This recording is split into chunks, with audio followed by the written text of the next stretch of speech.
Now back exercise question बेटा chapter 2 के पहला क्वेश्चन क्या गिवन है, MCQ. A solution turn red litmus blue. अगर वो रेड लिटमस को ब्लू में कन्वर्ट कर रहा है तो वो क्या होगा, पहले तो बेस होगा। क्लियर, रेड लिटमस को ब्लू बेस ही कर सकता है। अब अगर बेस है तो उसका पीएच क्या होना चाहिए, 7 से ग्रेटर। तो कौन सा ऑप्शन करेक्ट होगा, D option, that is 10। Clear. Now question 2 बेटा, a solution react with crushed eggshells to give a gas that turns lime water milky। अब लाइम वाटर को मिल्की कौन बनाती है, CO2। तो कौन सी गैस लिबरेट हो रही है यहाँ पे, CO2। अब CO2 हो रही है और क्रश्ड एगशेल्स में क्या होता है, कैल्शियम कार्बोनेट। ठीक है, अब कैल्शियम कार्बोनेट के साथ कौन रिएक्ट करेगा कि CO2 फॉर्म करे, दैट इज एसिड। कोई भी एसिड रिएक्ट करता है मेटल कार्बोनेट से तो आपकी कार्बन डाइऑक्साइड गैस निकलती है। तो आपको इन सब में से यही देखना है कौन सा एसिड है। अब एसिड में कॉमन चीज क्या होती है, H। क्लियर, H होता ही होता है। तो दैट इज यहाँ पे कौन सा एसिड आ जाएगा आपका, HCl। कौन से ऑप्शन में दिया हुआ है, बी। बाकी ऑप्शन देखोगे तो उनमें हाइड्रोजन नहीं है, ये चीज ध्यान से नोटिस करो। Clear. Now third question, third में 10 ml of solution of NaOH is found to be completely neutralized by 8 ml। 10 ml हमने क्या लिया, NaOH, और उसके साथ क्या रिएक्ट हो रहा है, 8 ml HCl न्यूट्रलाइज होने के लिए, क्योंकि ये रिएक्ट होके क्या फॉर्म करते हैं, NaCl, जो कि न्यूट्रलाइजेशन रिएक्शन है आपकी।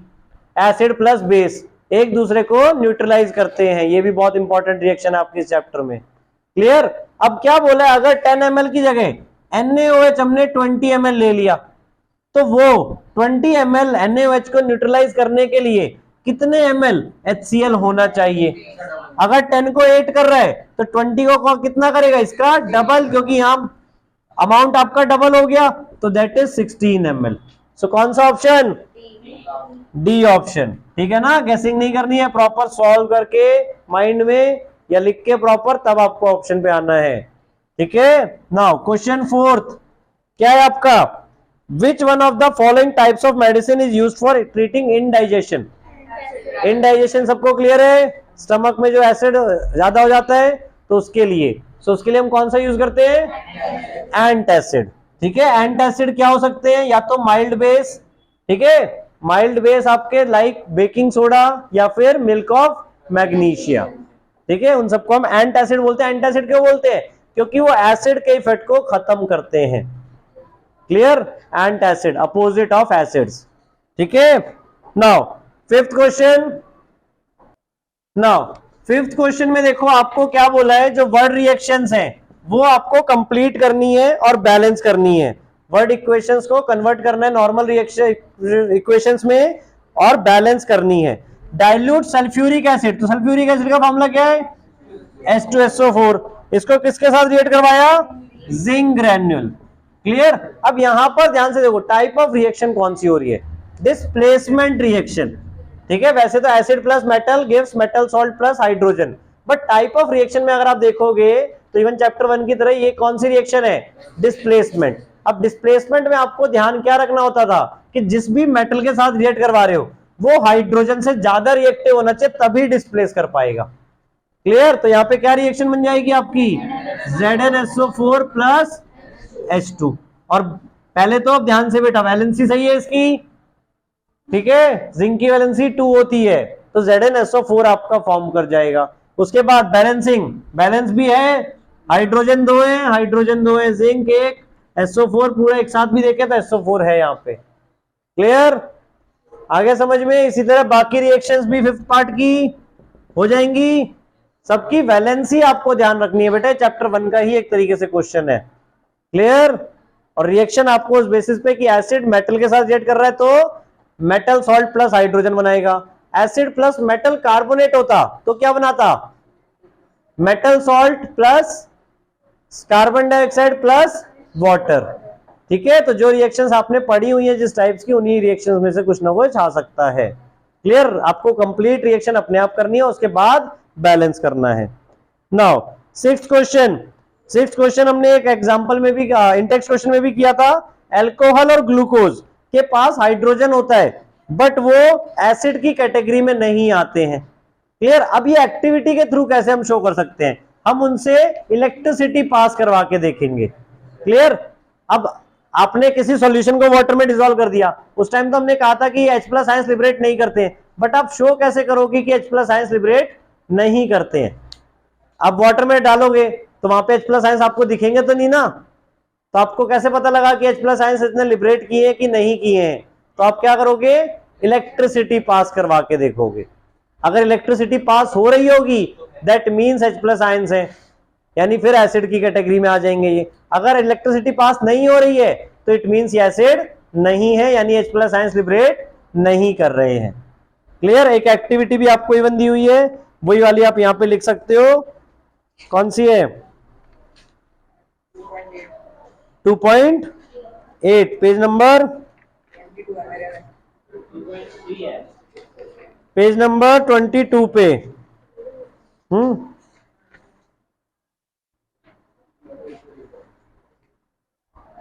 22 पे 2.8 एक्टिविटी आपकी, ठीक है? वहां पे पूरा ऐसे दिखाए हुए है, ग्लूकोज, अल्कोहल, हाइड्रोक्लोरिक एसिड और सल्फ्यूरिक एसिड के बारे में सबको टेस्ट करवाया गया है। ठीक है? जो एसिड्स होंगे वो इलेक्ट्रिसिटी कंडक्ट करेंगे, जो एसिड नहीं होंगे वो इलेक्ट्रिसिटी कंडक्ट नहीं करेंगे। नाउ क्वेश्चन सेवंथ में बेटा, question 6 clear, question 7, distilled water electricity conduct करेगा या नहीं करेगा? नहीं करेगा। क्यों? Because they do not have ions in it. ठीक है? डिस्टिल्ड वाटर में H2O होता है, H2O ब्रेक नहीं होता बेटा। ठीक है?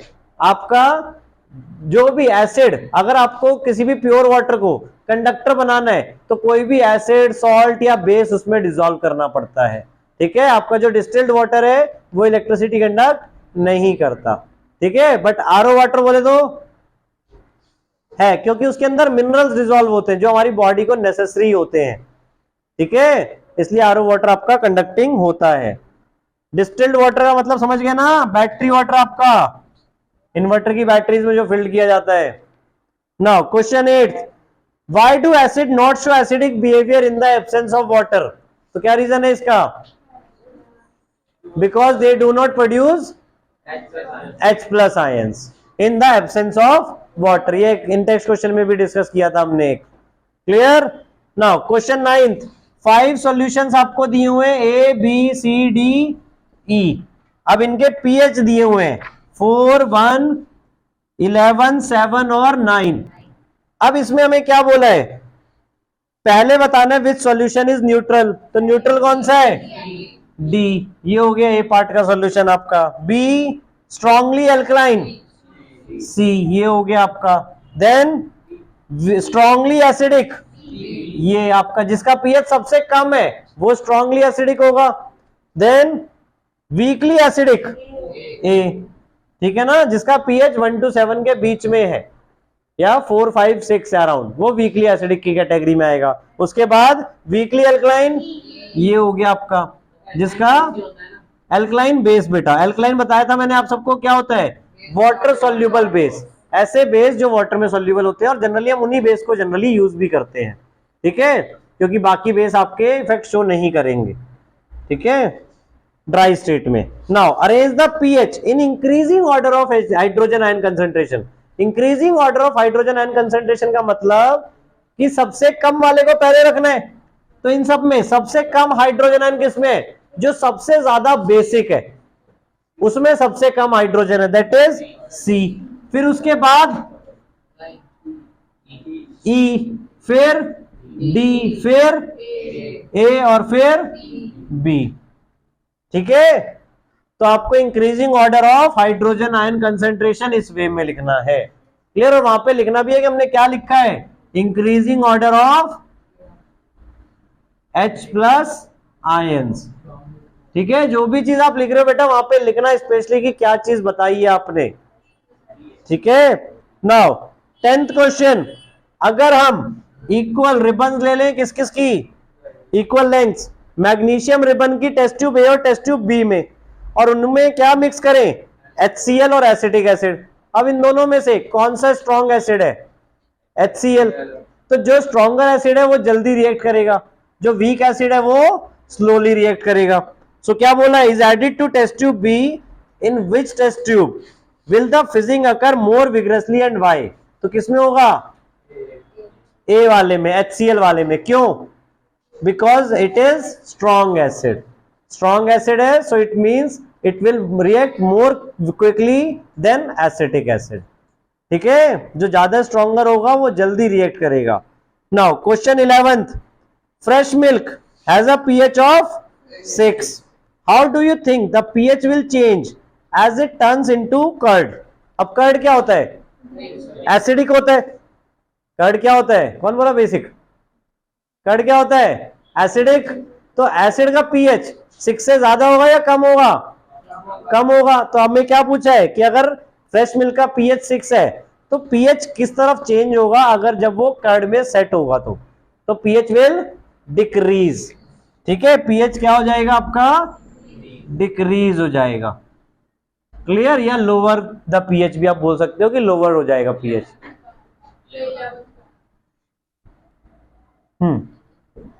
ठीक है, 10th वाले का आंसर क्या था? कि HCl वाले में जल्दी होगा और क्यों रीजन बता दिया था। ठीक है, नाउ 12th, अब milkman adds a very small amount of baking soda to fresh milk. अभी जैसे फ्रेश मिल्क का आपने pH भी देखा 6 होता है। क्लियर? तो एक मिल्कमैन क्या कर रहा है? फ्रेश मिल्क में बेकिंग सोडा मिला रहा है। अब बेकिंग सोडा क्या होता है? Mild base. ठीक है, वैसे तो सॉल्टी है बट माइल्ड बेस की कैटेगरी में आता है वो। क्लियर? तो वो माइल्ड बेस मिला रहा है। क्यों? Why does he shift the pH of fresh milk from 6 to slightly alkaline? वो क्यों शिफ्ट कर रहा है pH को? बताओ। ताकि कर्ड बनाने के लिए या कर्ड बनने में ज्यादा टाइम लगे, यानी ज्यादा टाइम के लिए वो फ्रेश मिल्क रह पाए। Clear? To preservation of fresh milk बोल सकते हो आप। ठीक है, ताकि मोर टाइम के लिए वो फ्रेश मिल्क रह पाए, यानी उसका pH लोअर नहीं हो ज्यादा।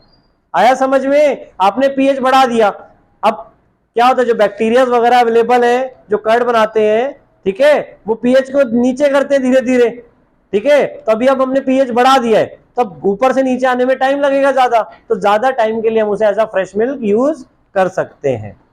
ठीक है, नाउ बी में देखो वही पूछा है, why does this milk take a long time to set as curd? Because it's pH will be more. ठीक है, pH बढ़ चुका है, ठीक है, इंक्रीज हो चुका है, दैट्स व्हाई उसे कर्ड बनने में टाइम लगेगा ज्यादा। Now 13th, plaster of Paris be stored in a moisture proof container. इसकी रिएक्शन भी हमने की थी इन टेक्स्ट क्वेश्चन में। मॉइस्चर प्रूफ कंटेनर में क्यों रखते हैं? क्योंकि अगर हम प्लास्टर ऑफ पेरिस के साथ जरा सा भी वाटर अगर मिक्सअप हो जाए तो वो एक हार्ड सॉलिड बन जाएगा, दैट इज जिप्सम, जिससे हम इजीली वापस प्लास्टर ऑफ पेरिस में कन्वर्ट नहीं कर सकते। तो इसलिए हमेशा प्लास्टर ऑफ पेरिस को मॉइस्चर प्रूफ कंटेनर में रखा जाता है। What is a neutralisation reaction? ये तो डायरेक्ट क्वेश्चन है आपका। न्यूट्रलाइजेशन रिएक्शन क्या थी? When an acid react with base to form salt and water. Give two examples. तो कोई भी दो रिएक्शंस के एग्जांपल आप दे सकते हो, कोई भी एसिड कोई भी बेस के साथ रिएक्ट करवा के। Clear? Give two important uses of washing soda and baking soda. ये भी डिस्कस किए हुए हैं। वॉशिंग सोडा के दो uses, paper and soap industry में यूज होता है, और removing permanent hardness of water. Baking soda के दो यूज, एक तो सोडा एसिड फायर एक्सटिंग्विशर, सबसे most important use soda acid fire extinguisher में यूज किया जाता है। सेकेंड, बेकिंग पाउडर बनाने के लिए या बेकिंग पर्पसेस में हम बोल सकते हैं। क्लियर? और तीसरा भी आप फर्दर ये बोल सकते हैं as an antacid to relieve from acidity. ठीक है, क्लियर? Back exercise complete.